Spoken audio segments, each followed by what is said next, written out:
Ladies and gentlemen, please welcome to the stage Meredith Storey, Senior Manager of Programs at Prime, to lead our next panel. Thank you. Thank you very much. It is wonderful to be here with you all today. It is wonderful to recognize so many familiar faces in this audience. I spent the day with the champions yesterday. I know that there's the North American Working Group or the North American chapter meeting tonight. So if I haven't been able to connect with you yet, or if we're just friends that haven't met yet, I'm Meredith Storey. I love the Prime community irrationally. I feel like coming to these things is like coming to a family reunion. I was a PhD student at a Prime Champion school. I went on to become an intern with Prime. I left for a little bit and then I came back as a senior manager when we got the Lego grant a few years back and have been enjoying it ever since with the programs and the engagement efforts. So thank you for welcoming me and I hope you all feel welcomed here today as well. So you know that there will be extra lunches for those of you who weren't quite able to grab one earlier. We understand and we're so thankful that you've bared with us through this. They'll be ready in 10 minutes. And like any good family reunion, I hope you guys can go outside, find those lunches, that's right, bring them back in, and we won't be annoyed if you're chewing chips here in the front of it. We're still going to have great dialogue. So thank you just for your patience on all of that. We wanted to keep a low waste, so we're all good. But today I'm joined by a very, very wonderful panel of people around the world, quite actually, but here with us today as well. You'll recognize their names, you'll recognize their organizations. And a little fun fact about me is that when I graduated college, they said my name wrong when they handed me my diploma. And so I get really nervous when I introduce people.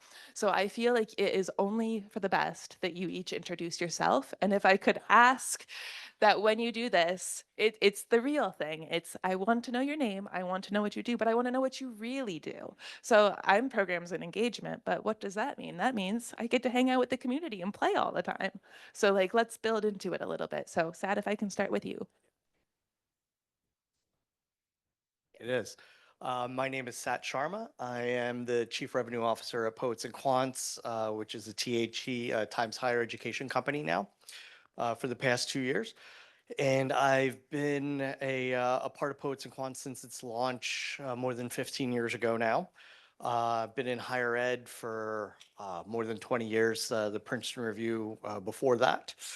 And what does that mean, Chief Revenue Officer? So I am responsible for partnerships and growing our core business, but you know, creating partnerships with universities, business schools, and trying to help them achieve their goals in the best possible, efficient manner. So I have the luxury of spending a lot of time on business school campuses with deans and recruiting and admissions folks. Predominantly are, as many of you probably know, Poets and Quants really focuses on the admissions piece and that sort of top of the funnel student that's really looking at graduate management education as a vehicle for their career. So spending time with students and universities is really what I spend most of my time doing. Wonderful, thank you. Very good introduction. Eileen, please. Thank you. And as somebody that has a very complicated Irish name, I appreciate being able to introduce myself with my name as well. So thank you. My name is Professor Eileen McAuliffe. I am the Executive Vice President EMEA and Chief Thought Leadership Officer globally for AACSB internationally. I have been in this role since October 2024, so not too long, but long enough to make an impact in the region and in my field. Before that, I've been a dean of many, many business schools, 3, and worked my way up through the academic community. So we have, I think, PhD students here, ECRs, faculty professors, leadership team. I've been all the way through. And before that, yes, I am not really that old. I can't possibly be, but I am. I worked in the oil industry as international tax strategist. So I've been on both the business side and the academic side. My PhD is in international taxation with a bit of behavioral economics thrown in. I've worked very closely with the OECD through my research. But my job really now today is, My boss has just walked in, so I need to be careful what I say. But it's an honor and a pleasure to serve such a fantastic global community. I'm blessed in that I have EMEA as my region, which I think is wonderful. Sorry, Americas, you might get me next time or something, I don't know. But also the role that I'm enjoying the most is the thought leadership piece, and we'll come on to some of the aspects of that as we go through this presentation. But the ability to be able to work across the globe on one word, and I'll test you on how many times I say it in this session, impact, particularly around research impact and the evaluation of impact, research impact, to contribute to the societal good. I think that's enough probably for now. Yeah, I wouldn't have said that at all. So I'm very glad you introduced both of yourselves there. Barbara, I know you're joining virtually. If you could go first, and then Andrew, over to you, please. Yes. Hello, everybody. I hope you can hear and see me. I guess you do, right? Yes. And hello to Eileen, who I know in her role where she was still doing stuff for EFMD. So wonderful to reconnect. My name is Barbara Sporn. I come to this, I guess, with two hats. One, and probably foremost, I'm the director of EFMD Program Accreditation. And under that scheme, as many of you probably know, we care a lot about ethics, responsibility, and sustainability in our standards and criteria, have worked on them quite extensively also from moving, and that's a theme I care about, walking the talk. So not only go for the policies and documents, but see the evidence in, as Eileen said, impact. We say maybe more ethics, responsibility, sustainability. So that's one hat. The other hat is I'm a professor of organization and strategy at the Vienna University of Economics and Business. My area of expertise is actually higher education management. So before I worked for EFMD and was a rector international, I was a professor looking at organizational change in universities. And one of the topics we cared about is also impact and responsibility given back to society. We did a piece of research also on the prime community and see how prime community schools care about SDGs. So happy to share that insight as well. Thanks for inviting me. Wonderful. Thank you very much. And Andrew, before I have you introduce yourself here, there might be a roar of applause because the lunches are now available. So if anyone does want to run out and grab one, we will still be here talking. Eileen, I understand one has been saved for you, so no need to run. But please, Andrew. Yeah, hello everyone. Good to be here. I'm Andrew Jack, the global education editor at the Financial Times. So, amongst other things, engaged on kind of a permanent revolution or reflection around rankings with resonating colleagues' reflections, a real focus on impact and responsible business education. Also in that category, as you may know, we run a series of awards to showcase that. We also do quite a lot of work to try to identify FT content that could be useful in teaching and learning. And then beyond the world of business schools, I write more generally on universities, and we also have a program offering free access to the FT for high schools. So I think my job label is pretty much as on the tin, and because I'm global, I am indeed traveling, and so unfortunately can't be with you or have one of those lunches, but good to join you in spirit at least. I know how to sell a lunch, so that's very good. Could I have just a raise of hands here? This is my 4th Prime Global Forum in person, but how many of you are joining us for the very first time? Wow. Well, I hope that does encourage you to get up and make some new friends and see some new faces here, because odds are there are other people out there searching for their community here. So for those of you who are new, thank you and welcome for being here. The way I had framed this first question was a little bit reflective over the last 2 years. We did all sit with one another, maybe theoretically, maybe in true form in Fordham 2 years ago. So as we come together as a Prime community every 2 years for Global Forum, we use these opportunities to pause and reflect and look ahead with purpose. Could you share something that has shifted for you or your organization in the past 2 years? Something that's felt discouraging or difficult, and something that's given you hope? One on both sides. If I could start with you, Zach. Yeah, our perspective as a US-based company that works with largely US schools, though we are a global organization. The most significant event that has happened in the past 2 years is the election of Donald Trump. And, and what that means for education, sustainability, impact. While Trump can't necessarily make everyone believe that climate change is a hoax, he can and has, by fiat, pulled the United States out of every UN sustainability effort that is out there. And a result of that, and it's still early days, believe it or not, but a result of that is seeing companies and universities that want to curry favor with the president, that are pulling back at least their outward efforts on sustainability, taking mentions of impact and sustainability off of their websites. And it is early days still, and I think universities are trying to figure out how to really navigate that. And it is hopefully nothing more than a little bit of a pause.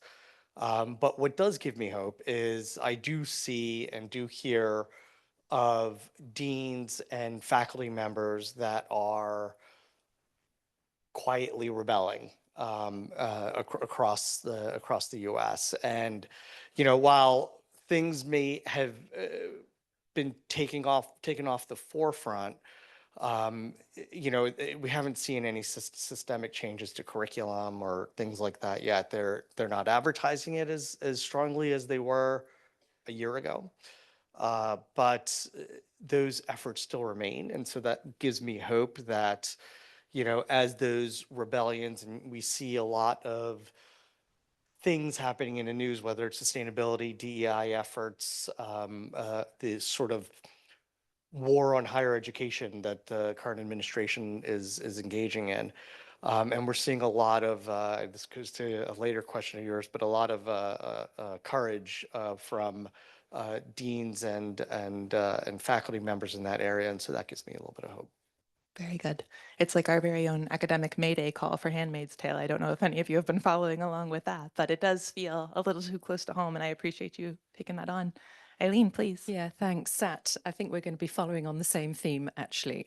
So at AACSB, we just continue to grow globally, which is really pleasing.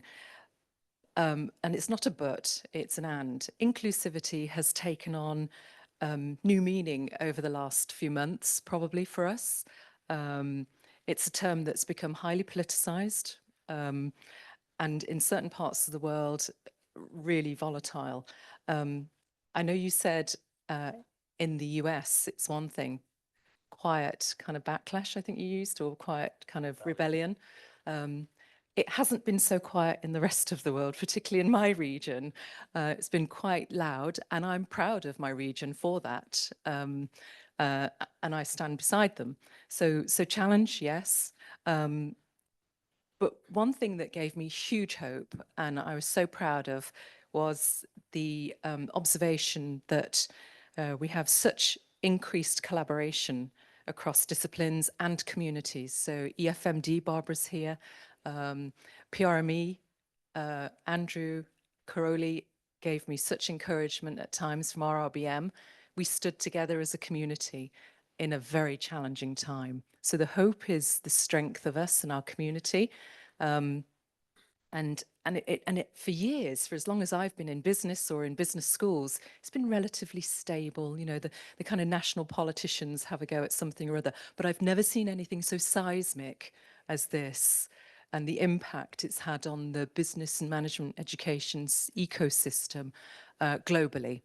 Whether you're in the States or not, it doesn't matter. And I'll say more about it in a little while. But on a slightly more upbeat note, I can see things like green shoots coming from this, from not catastrophes, because it's not a catastrophe, but from these situations, you often see good things coming from them. And those good things I'm identifying are the increased willingness, keenness to become, to facilitate international mobility, for example. So international partnerships are now becoming much more deep and more sustainable in that sense. And I'd also say the other hope I have is around technology. That we're seeing, and we've already talked today a lot about AI and how it's influencing and changing the rest of our world. But we mustn't forget that in parts of our global society, digital poverty is still a real thing.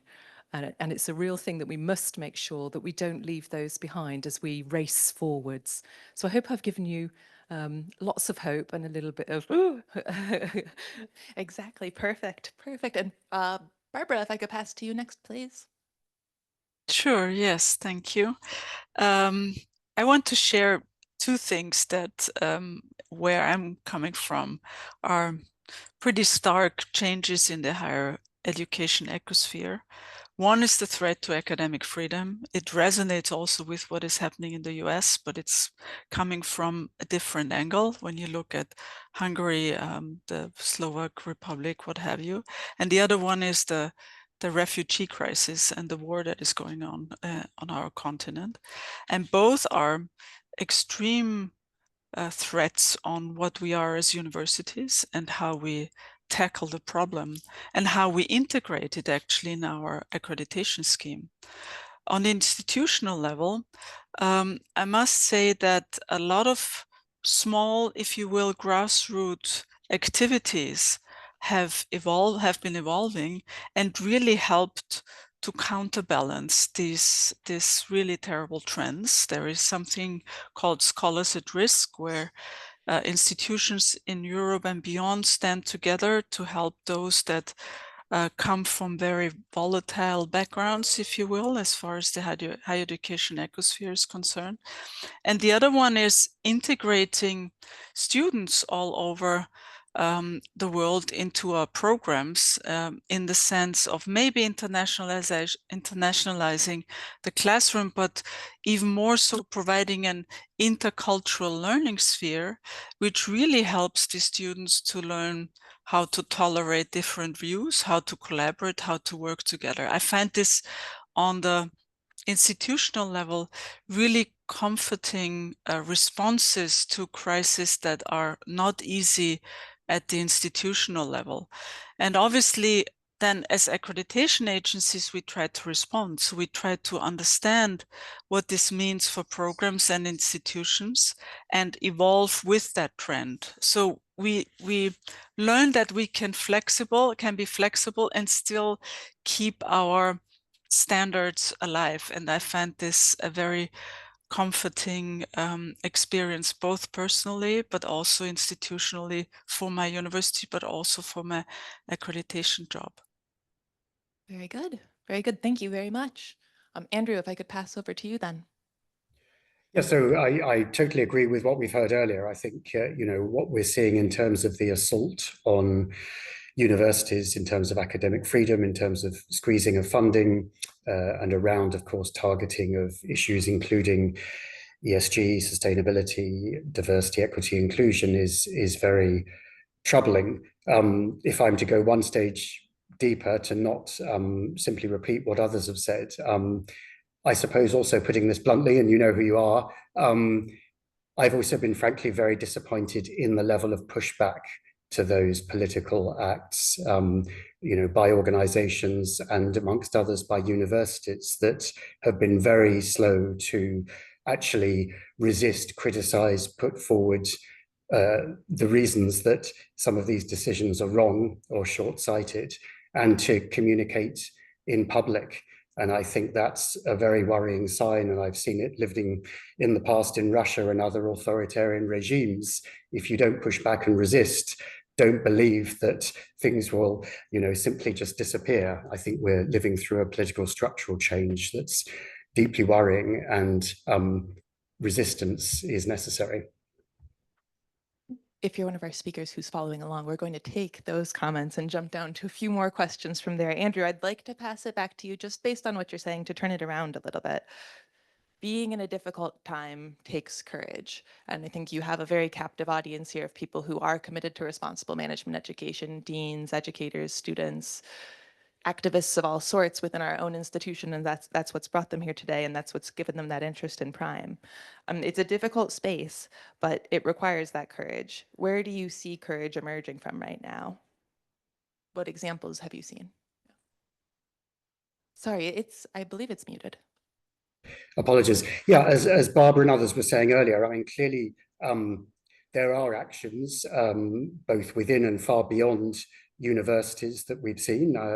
She alluded to Ukraine, of course, and I've seen some very powerful and courageous actions by the Kiev School of Economics and many others in that region that are continuing to teach and research and speak out in very difficult circumstances. So that's perhaps one element of encouragement. Certainly within business schools, there are many individual researchers who continue to do very important and impactful work, not least around the SDGs and ESG issues. And so I think there's lots of individual promise from actions that are valid and do give some degree of optimism. And certainly some of the individual projects I've seen and awards that have been granted to individuals for recognition around, coming back to an early point, that one of impact, societal impact. I think that debate about the importance of research that actually makes a difference to lives, that isn't just about contributing to theoretical frameworks or getting published in a prestigious peer-reviewed journal, but actually is trying to engage with those who benefit or suffer and bring about change. I think that gives me some constant form of encouragement and optimism. Yes, that's wonderful to hear, and that is quite huge in itself. Barbara, can I ask you the same question about examples or stories of courage that you've seen? Well, I think we signed an agreement with ASUSB that we won't work with Russian schools. I think this is pretty courageous and it's still in effect. Now, what could get criticized for that, but it's a position. So we do take positions. We do have at the institutional level integration programs for Ukrainian refugees. They're accepted into programs without having to really show documents to make a stance of accepting them at face value, which is kind of a trust way forward and is of course making a huge difference in the classroom. And another example is, if you will, the Central European University, which left a country and moved to Austria and tried to organize resistance to what's happening in Hungary. So there is institutional resistance. I do agree with Andrew. Could there be more? There could always be more, but there are often difficult circumstances when it affects your funding and you get squeezed for who you are. I have an element of understanding why it takes time to resist, but I feel it's there and it will probably build up as this tendency of threatening academic freedom, to have more push to integrate different parts of society will continue to increase. Very good, very good. Sat or Eileen? Yeah, I'll go next. Seems to be a logical flow. So, crikey, I mean, we can't deny that we haven't been under attack. It's been brutal. But one thing that AACSB is it's mission driven. So it doesn't matter what part of the world you're in, whatever you do under your normal circumstances, be it sustainability, DEI, inclusive behaviors, you can carry on doing that. We are principles-based, outcomes, evidenced and so on. So we see our schools really, whilst they're not calling it what it's not supposed to be called in the US, we see them carrying on. We have encouraged them. We are the bridge that allows them to carry on in safety. So we're seeing some really good examples of things like DEI coming through and sustainability initiatives. I mean, you've just got to look at schools like Copenhagen Business School, where they have some phenomenal examples there. And there's too many to name. One thing we are doing as an organization, just leaning on Andrew's point around societal impact, is as part of the Global Thought Leadership portfolio that I hold is we've launched a Research Impact Task Force, which is addressing exactly the point that Andrew made, which is whilst we absolutely acknowledge the contribution and value of scientific and scholarly publications and citations, we're looking for something more. So what? So what impact does that create on society? So we're a collection. AACSB has coalesced 10, soon to be 10, currently 9 of the academic scholarly societies in partnership, clearly driven by Academy of Management in the first instance. And we are trying to evaluate and measure what is impact. And we're really trying to shift the dial that defines impact in a way that isn't based on scholarly citations or publications, but rather looks at rebuilding, reconstituting the academic structure such that contributions to society are as valid and as important and rewarded as scholarly publications. So we're trying to shift the dial. And some of the things we've been considering are around tenure processes, promotion processes. We're also looking to talk to the rankings bodies, Andrew in particular, and some of the publications as well. So there's some real hard evidence on actions that we're doing. The white paper will be launched at Dean's Conference in Toronto, but we are a very large collection of probably the strongest academic societies, plus AACSB, and we have some levers and vehicles through which we can drive impact and change to impact, namely our standards, but also the way the publications are cited. Very good. Very good. Is that? Yeah, looking at that notion of academic freedom that Barbara was talking about, I mean, we do see, Harvard University fighting back in their current lawsuit with the administration. But the quiet stuff, if those of you had seen what happened at UNC last week with professors and administrators still using DEI methodology, even though it's against policy now at UNC. And there's a concerning sort of culture of, I think Andrew mentioned this almost authoritarian view of selling out your coworkers and that kind of thing that's happening, which is a little bit concerning. But those kinds of fights are happening if quietly. I mean, when you have your full federal funding on the line, your institution's actual existence can depend on that. And it makes it difficult for a lot of people to push anything forward at the risk of their institution. So I appreciate that. Thank you very much. This series actually came from the Prime community when we had done a webinar series where we discussed with Eileen, with Andrew, with different members of the EFMD, the Times Higher Ed communities, the different values, and we wanted to bring the remainder of this conversation with you here today. In that conversation, Alphonse from EFMD and I had a wonderful little conversation about the value of excellence. So Barbara, I'd like to start with you in this next question, if you don't mind. We've talked a lot about redefining success, but we're not always clear on what that means for practice. From where you sit, what is one example of excellence that's outdated, perhaps from Equus or from EFMD itself, and what would you like to see take its place? And then we'll continue from there. Thank you.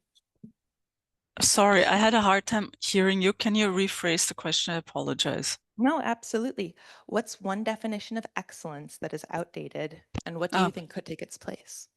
Yeah, I think Seth mentioned it already. I think we have been working a lot on, and Andrew for that matter, on what is excellent research, right? And how to integrate the rigor and the relevance in the old terms, or the applied and the theoretical nature of it.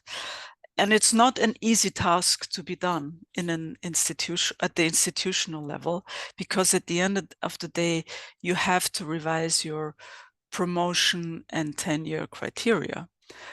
So we can ask as much as we want as accreditors, if the institutions don't go along and redefine what excellent research is, and that it's a comprehensive concept, we are fighting an uphill battle. I see a lot of movement in that direction. In what standards and criteria for accreditation look at. I'm sure you talked with Alphonse about the area of relevance in research, how we ask to report on this, how we integrate it in a comprehensive understanding of research in the sense of having impact to society, but also having impact on knowledge development. I think it needs definitely both. Our societies wouldn't grow if we wouldn't have innovation as well. And now the trick is to reach as many institutions as somehow possible. And I think Eileen mentioned that we have a powerful position as accreditors, because what we cater to 1,200 or so institutions. So what we ask for will make a difference on how institutions are run. So I'm pretty confident if we start to move and be more comprehensive in the area of integrating rigor and relevance in our standards and criteria, the institutions will follow. Of course, we need the important ones first, so that they are role models for others. But that's where I see the most momentum possible when it comes to changing our understanding of excellence. Very well said. Thank you, Barbara. Andrew, could I ask you the same question there? Yes, I mean, I think it was very good to hear earlier the allusions to that idea of going beyond the traditional approach within academia to hiring and promotion, to think about the wider impact of faculty in beyond research into teaching, an impact in their wider communities.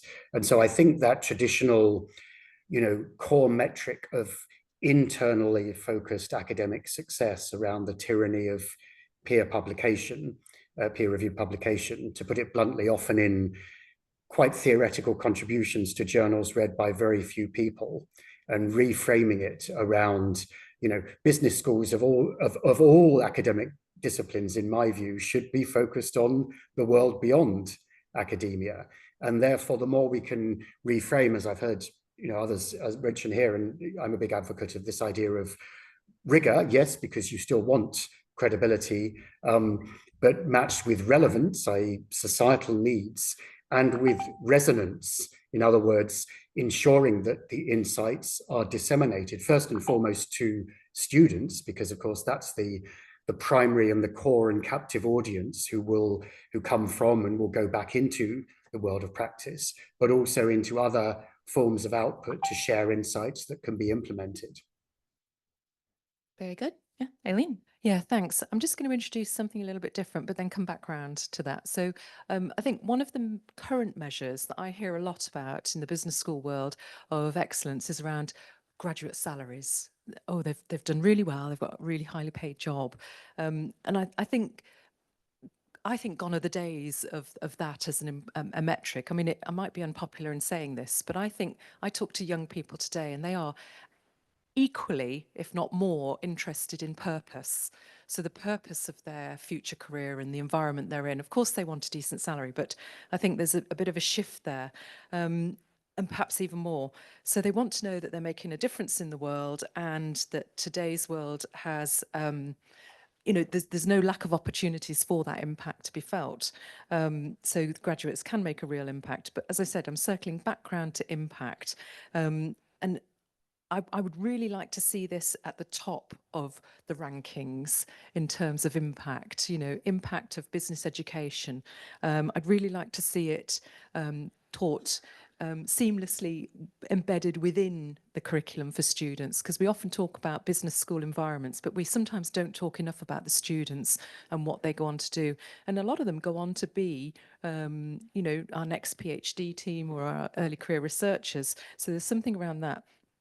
So I'd like to, something that challenges our graduate to become the next business leaders who can think beyond those traditional boundaries of business school disciplines, but rather take what they learn in a business school and apply it in areas of positive change. That's really what I'd love to see.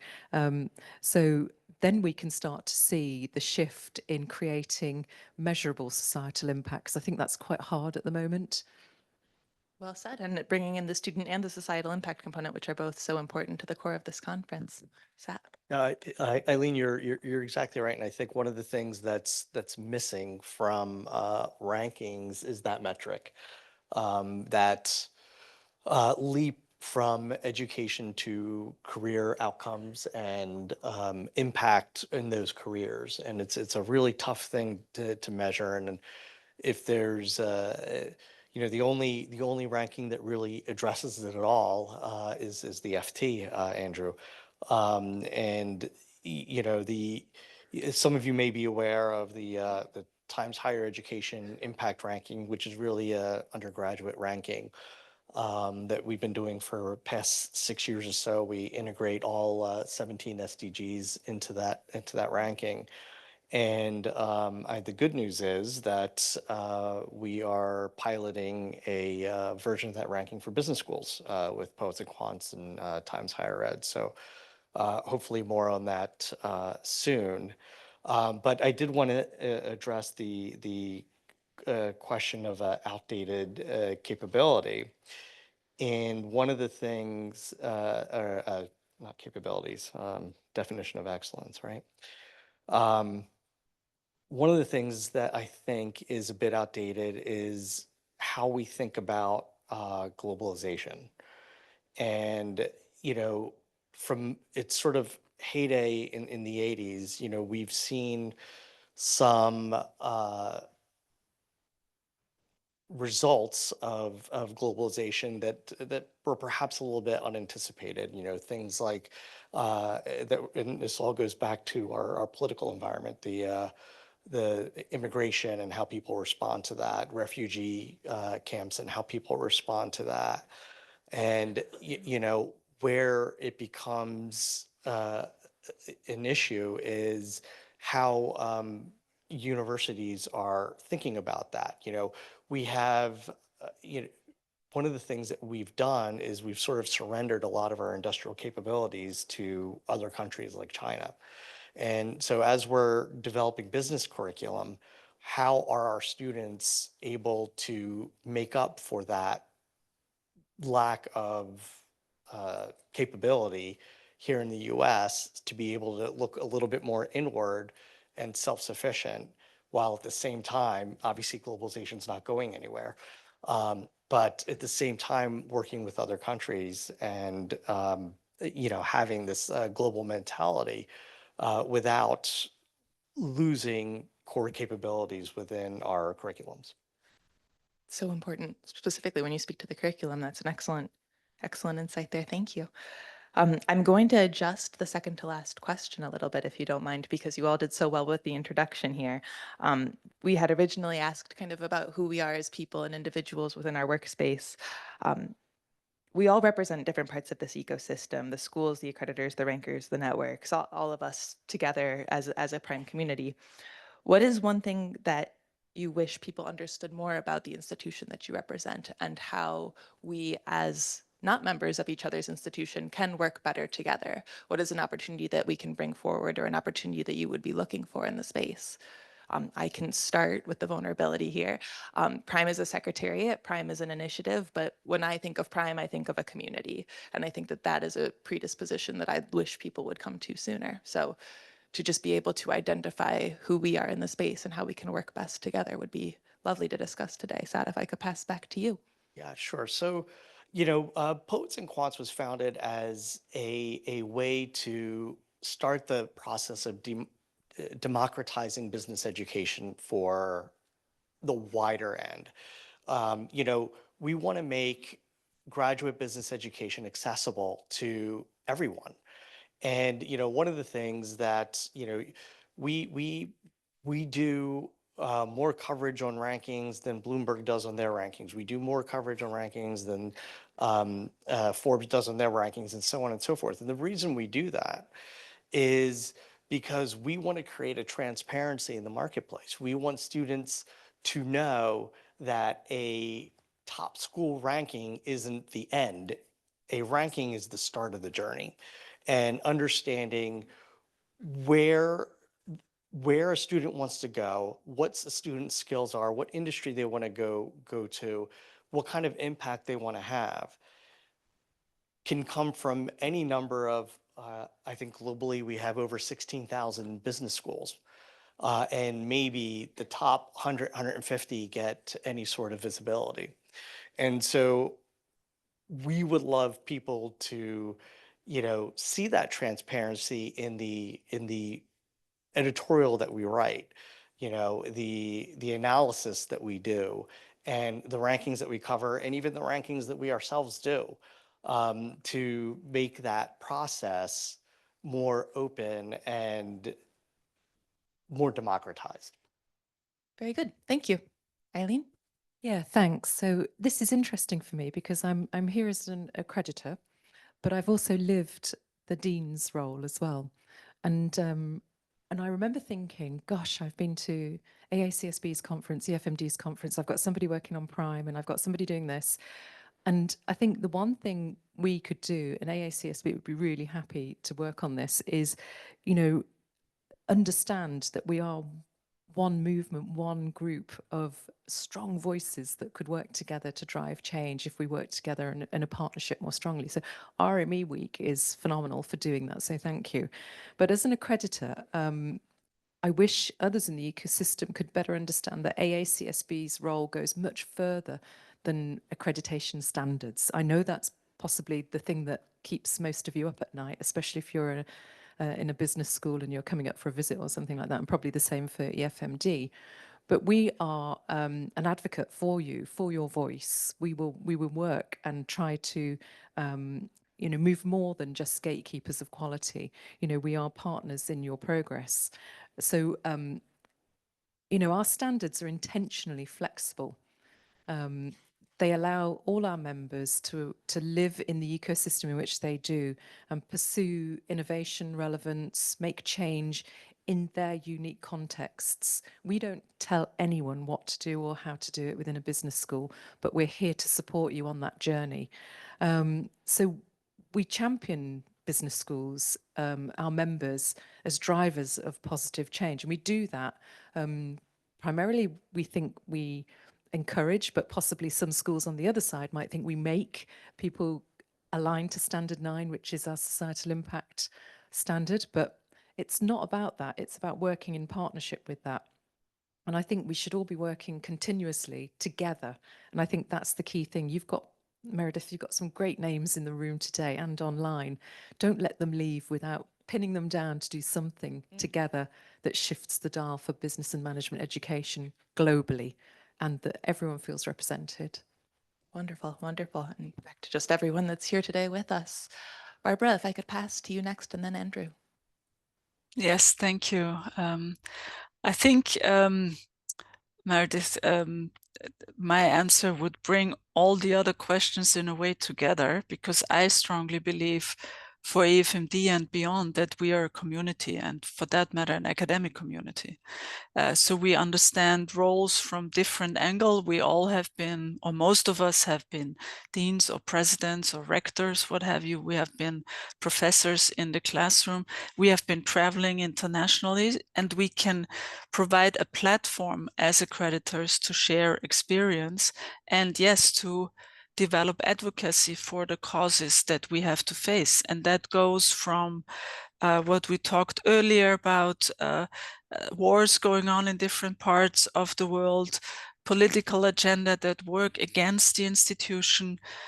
We are open societies, if you will, that want to understand what's happening in different parts in the world. And it's very different if you look at a school in the US compared to a Central European one, or a school in Brunei, which is, a very small country close to a large one, Indonesia and Malaysia, and struggling with different circumstances and ecosystems. So to be open, to integrate the different views, to provide learning opportunities to learn ourselves as accreditors, to develop our standards further, to go beyond internationalization. Also, what Seth said, we now try to promote more the global mindset so that our graduates, our research has a global reach and understands these dynamics.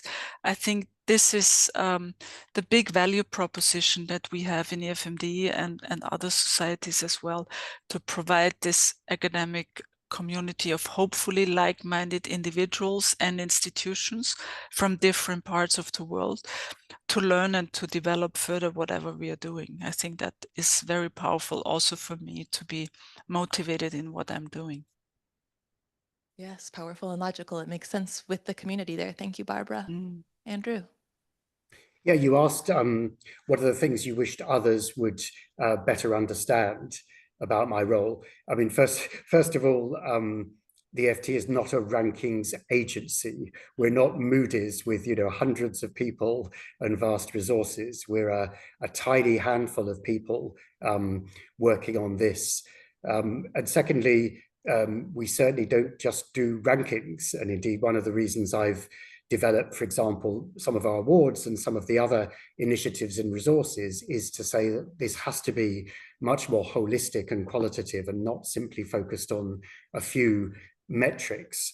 But if I was to talk in the data space, I was going to come back earlier on this after, amongst others, Eileen's points. I mean, you know, impact is the nirvana, if you like, but it's actually incredibly problematic to measure, to quantify, and to compare.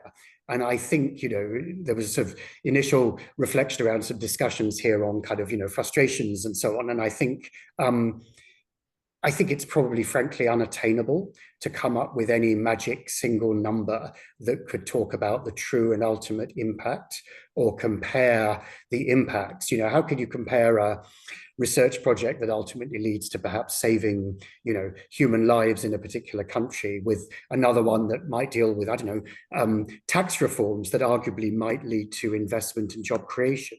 You know, even if it was possible to try and reduce this stuff to numbers, to compare between them, I think is very, very challenging. And then I think particularly in perhaps more in business school research than other areas of academia, for example, to compare with health or medicine, you don't have an external driver. You often don't have external funders or forces for accountability. You don't have a transparent process to track through the beginnings of an idea, a real impetus to ensure that those ideas are moved into practice and rigorously scrutinized by others. So I think there are huge problems. And I think probably the best we can do is look at intermediate metrics of dissemination, at least beyond that core existing product of a peer-reviewed paper. And in that, I think, you know, we and others and the Prime community could work together. You know, Prime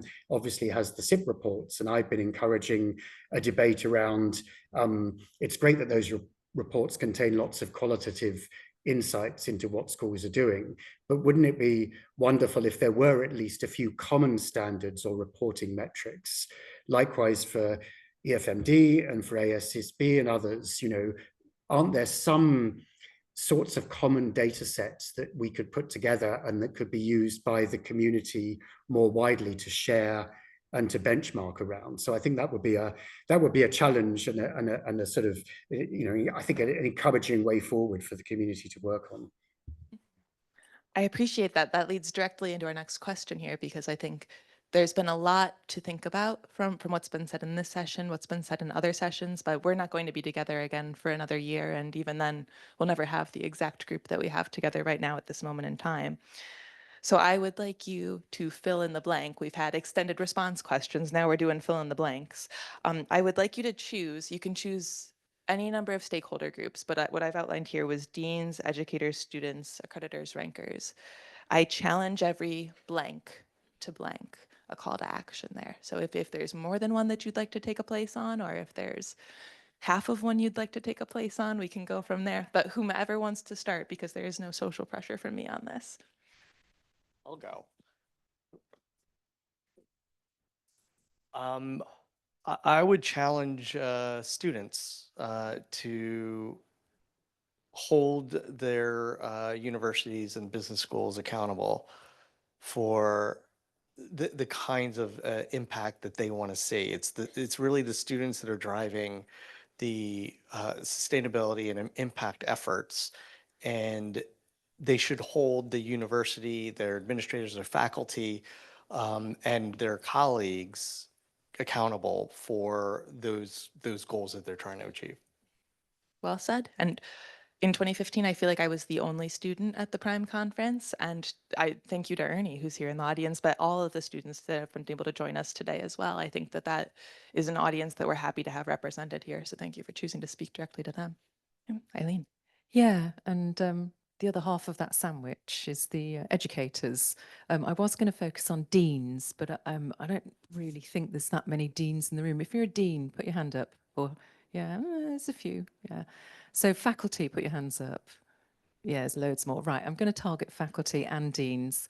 So I encourage you to take a bold action. And if you're a faculty or dean, you're a leader. You're a leader of your school, within your school, and you're leaders. These young students, old students, doesn't matter. They look to you to lead. So you have the opportunity to take action. So promise me that when we come back next year, because I'll be around, next year, that you have taken a bold action, be it a new international partnership or a different type of research than you would normally conduct, or that you've put pressure on your institution to change the way that tenure and promotions and the way research is valued differently. I'm not saying that what's done now is not of value, but it needs to be different to make the change that we're looking for. So come back and tell me next year that you've done that, will you? Thank you. It's very telling that you're able to assign the assessment and accountability portion there. We definitely appreciate that. Barbara, if I could pass to you, please. Well, Eileen has said everything I wanted to say, so let me take another angle, and that's on incentives, because I would have addressed deans and institutional leaders to walk the talk and come up with new criteria to promote and hire faculty in their institutions, and to truly find a way that there is more balance in these criteria. What I see very often as policy documents and then a list of A+ publications, and on that basis people get promoted and hired. And we still compete on that level, is my feeling. So maybe more courage, maybe more agreement in the sense of what Andrew said, that we agree on a couple of metrics and we all try to live on them. I would love to see that actually being put alive more than I see today. Yes, yes, well said. And I'm glad that we were able to cover a myriad of things there. Wonderful. And Andrew, over to you there. I could give challenges to all those different groups. I agree with deans. They need to think more about a diverse way to incentivize and to reward, to promote and to hire. To faculty, to research and to teach for impact, to students to engage and think about the world beyond in a broader way and how you can make a difference. And as we discussed, to accreditors and Prime and so on, to think about those metrics, intermediate or final, that could make a difference and that could help to create a more systematic form of benchmarking. But the one other group we haven't talked about, which I think is fundamental and sometimes gets away rather too lightly, is employers or recruiters, because that's the real incentive that would bring about change, and I get, to be honest, a little tired of hearing very high-level statements from, companies that say they fully embrace the SDGs or climate change or whatever. When you talk to their recruiters, their human resource people on the ground, you find they go to the usual places and hire in the usual ways. And it's very frustrating, it's very difficult, but I've yet to see any well-articulated framework of skills and values that would actually align with those high-level aspirations from the board levels in some organizations, that are articulated and then are translated into action to move to hire different sorts of students from different sorts of business schools because they are meeting those specific criteria. Fantastic. Thank you. Thank you very much. Thank you all for not even eating your potato chips too loudly. That was all wonderful. So if I could just have a round of applause for everybody who's joined us here today. Thank you. And this did, as I mentioned earlier, come from a series that we had hosted online. So those resources are available if you'd like to look them up later to continue the conversations and see where everything else has come from throughout this narrative. And it will continue to be built. I really appreciate the work that each of you represents and the communities that you represent here too, because it's not just each of us, it's all that's come from this. So here's the code if you want the access. And if not, we will be moving in the next 15 minutes to our breakout rooms. And so I encourage you to all step outside and enjoy it. Take care. Thank you. Thank you.